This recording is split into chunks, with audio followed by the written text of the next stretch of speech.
Shedeur will start this week. Obviously, number one job of quarterback is to win. So excited to get that first win under his belt. And then next thing is improvement. Are there things that he can do better? Absolutely. We've already talked about that with him. He has the mentality that he will, make the adjustments to the speed of the game, make the adjustments to what people are giving us to make those improvements. Could you see him get so much more comfortable last week when he was back in that role? Without a doubt. I think, again, there's such an adjustment for players coming out of college, regardless of position. But when you've started your whole life in high school and college, and then there is that transition, and that comes for everybody. But the message we always have around here is you have to stay ready so you don't have to get ready. And the Cleveland Browns just made the most predictable yet shocking announcement of their catastrophic season, and Shannon Sharpe isn't buying Kevin Stefanski's sudden change of heart for a single second. Shedeur Sanders will officially start against the San Francisco 49ers next week, but here's the thing that has Sharpe absolutely fired up. This decision reeks of forced hands, backed into corners desperation, and a head coach who never wanted this kid under center in the first place. Subscribe to the channel if you love Shedeur. Comment "Go Shedeur" if you want to see him win. Let's break down why Shannon Sharpe is calling out one of the biggest coaching flip-flops in recent NFL memory, and why the Cleveland Browns organization might have just saved themselves from a full-blown mutiny. Shedeur will start this week. Obviously, number one job of quarterback is to win. So excited to get that first win under his belt. And then next thing is improvement. Kevin Stefanski stood at that podium earlier this week with all the enthusiasm of a man reading a hostage note. Sure, he said all the right things about Shedeur being the starter, about improvement, about winning, but Shannon Sharpe saw right through it, and so should you. Obviously, that goes on all of us. That's coaches, that's the players, the quarterback, where we can clean up some of our operation, but big plays down the field. Obviously, that first one to IB was... This is a franchise that has burned through 42 different starting quarterbacks since 1999. Read that again. 42. That's nearly one new quarterback per season for over 2 decades.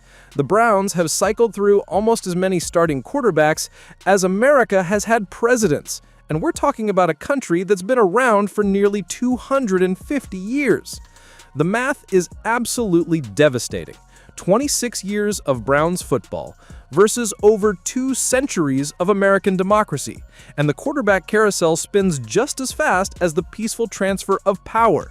It would be funny if it wasn't so tragically pathetic. But here's where it gets spicy. Shannon Sharpe doesn't believe for 1 microsecond that Kevin Stefanski woke up Monday morning and decided on his own that Shedeur Sanders earned this opportunity. Not after everything we've seen. Not after the games that were clearly being played with Dillon Gabriel's return from concussion protocol. Are there things that he can do better? Absolutely. We've already talked about that with him. He has the mentality that he will, make the adjustments to the speed of the game, make the adjustments to what people are giving us to make those improvements. Sharpe laid it out with surgical precision. This wasn't Stefanski's choice. This was a decision made for him, whether by owner Jimmy Haslam, general manager Andrew Berry, or the collective weight of a fan base and locker room on the verge of revolt. Think about the context. The Browns hadn't won a road game in 11 straight tries. 11! When Shedeur Sanders walked into that Denver stadium for his first NFL start, the Browns were 17 games deep without a starting quarterback winning their debut. The franchise was drowning in its own incompetence, gasping for any sign of life. Then Shedeur Sanders happens. The kid goes out there, leads the team to their first road victory in almost a full calendar year, shows flashes of that deep ball threat, displays pocket presence, goes through his progressions like a seasoned veteran, and suddenly Myles Garrett is smiling wider than he has all season. Running away from it is Sanders. He's looking long. He's got a man caught at the 10-yard line. Bonds. He's down to the 1-yard line. It'll be first and goal. But Shannon Sharpe wants you to remember something crucial. Kevin Stefanski didn't want to admit any of this was happening.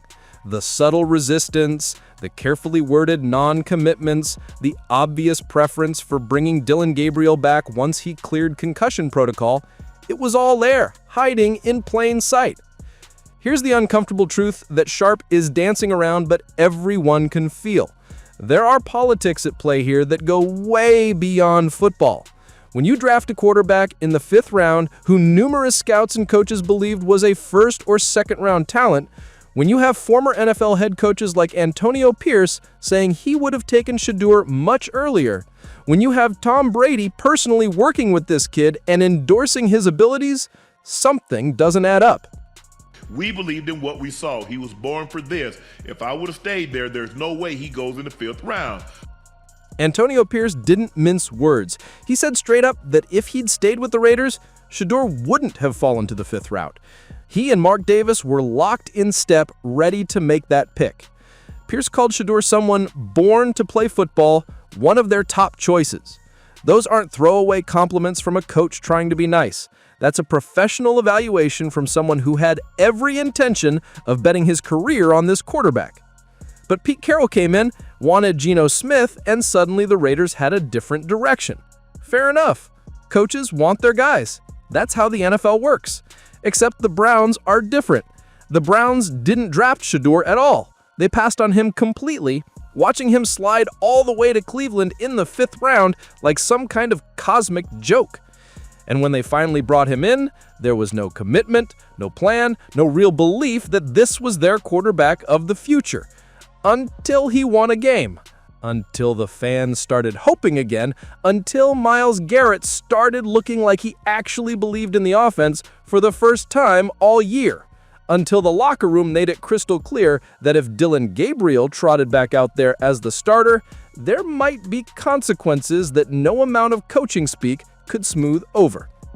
Because Shannon Sharpe drives home a point that should haunt Kevin Stefanski. You don't consistently win in this league when your quarterback play requires perfect defensive performances, special teams touchdowns, and lucky bounces just to scratch out 17 points. You need a guy who gives you hope, not just survival odds. And that's what Shedeur Sanders provides right now. Not a guarantee, not a finished product, not Patrick Mahomes walking through that door, but hope.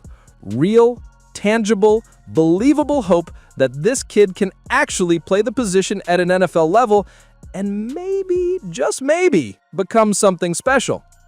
Shannon Sharpe was clear about Shedeur's profile. Shedeur's not Lamar Jackson. He's not Josh Allen. He's not going to scramble for 50 yards and make defenders miss in the open field. No, the ball out of his hand. Yeah. Shedeur is a prototypical drop-back pocket passer who processes information quickly, goes through his progressions, and gets the ball out of his hands to playmakers. Does he take too many sacks? Yes. Does he need to stop giving up ground and maintain better pocket presence? Absolutely. Will the coaching staff need to drill into his head that not every play needs to be a hero play? 100%. But here's what Sharpe recognizes that maybe Stefanski didn't want to admit. All of those things are coachable. You can teach a young quarterback to take the check down. You can drill pocket discipline. You can build a system that protects a quarterback who isn't going to run a 4.4 40. What you can't teach is the arm talent, the accuracy, the composure, the ability to push the ball downfield and keep defenses honest. Shedeur Sanders has those traits naturally, and that's why this 5th round selection always felt like highway robbery for whoever took the chance. Trent Williams versus Myles Garrett is going to be appointment television. Garrett is in the absolute zone right now, hunting down the single-season sack record like a man possessed. 13 sacks in his last 4 games. He's not just good, he's historically great right now, having a season that demands all-pro recognition and potentially Defensive Player of the Year hardware. But Sharpe's focus isn't on the matchup. It's on whether Kevin Stefanski will actually commit to developing Shedeur Sanders, or if this is just a placeholder move until the next manufactured crisis gives him an excuse to pull the plug. The truth is harsh, but necessary. Kevin Stefanski's job might depend on Shedeur Sanders succeeding, whether he wants to admit it or not. The Browns can't afford another failed quarterback experiment. They can't afford another wasted season. They can't afford to look like the same dysfunctional franchise that has been the punchline of NFL jokes for a quarter century. Wearing shorts or the tank top. Shannon Sharpe's frustration runs deeper than just this one decision. He's calling out a pattern of behavior, a resistance to change, a stubbornness that has defined losing organizations throughout sports history. When you have an answer sitting right in front of you and you refuse to embrace it because it wasn't your answer, because it wasn't your guy, because admitting you were wrong feels too uncomfortable, you're putting ego ahead of winning. And that's exactly what Sharpe is accusing Stefanski of doing. Maybe Stefanski had legitimate concerns about Shedeur's readiness. Maybe he genuinely believed Dillon Gabriel gave them a better chance to win games. Maybe the organizational pressure felt unfair and rushed. But none of that matters anymore. What matters is results. What matters is whether Shedeur Sanders can actually be the franchise quarterback Cleveland desperately needs. The stakes couldn't be higher. Not just for Shedeur, but for Stefanski, for the Browns organization, for a fan base that has suffered through more heartbreak than any group of supporters should ever have to endure. Shannon Sharpe laid down the challenge. Kevin Stefanski has been called out. Now we wait to see if Shedeur Sanders can prove that sometimes the answer was sitting there all along, just waiting for someone brave enough to actually give him the ball and trust what happens next. I think the center. The Cleveland Browns are finally giving Shedeur Sanders his real shot. Whether Kevin Stefanski wanted to or not, whether he believes in this kid or not, the decision has been made. And Shannon Sharpe is watching very, very carefully to see if this was genuine conviction or just another forced move from a coach who never wanted this quarterback in the first place. One thing's for certain, if Shedeur Sanders succeeds, Kevin Stefanski better be ready to admit he was wrong. And if he fails, Shannon Sharpe will be the first one asking why it took so long to find out.